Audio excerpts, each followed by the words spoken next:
अध्यक्ष महोदय, आपण 100% मुलींसाठी मोफत शिक्षणाची घोषणा केली, खूप चांगली घोषणा आहे.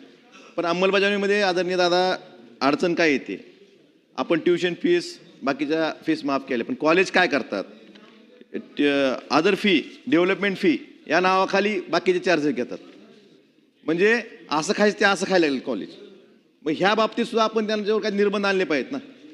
आपण एका बाजूला फीस माफ करायची आणि कॉलेजनं दुसऱ्या फीसच्या नावाखाली म्हणजे डेव्हलपमेंट फी, अदर फीच्या नावाखाली जर विद्यार्थिनींकडनं वसुली करत असतील तर ह्या मोफत शिक्षणाला अर्थ काय? आणि आपण म्हणतोय की कुठल्याही कॉलेजनं फीस भरली नाही म्हणून आपलं ॲडमिशन थांबवलं नाही पाहिजे. मी तुमच्याकडे पावत्या पाठवतो किती कॉलेज आहेत 100% फीस भरून घेतात. मग असं असेल तर त्या मोफत शिक्षणाला अर्थ काय दादा?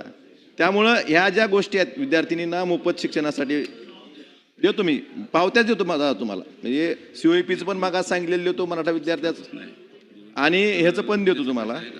आणि या विद्यार्थिनीला आपल्याला खरंच आपल्या सरकारची भावना प्रामाणिक आहे, पण जर संस्था तशा वागत नसतील तर त्याच्यावर कारवाई करणं गरजेचं आहे. नाहीतर आपण ह्या योजनेचा म्हणजे उपयोग होणार नाही.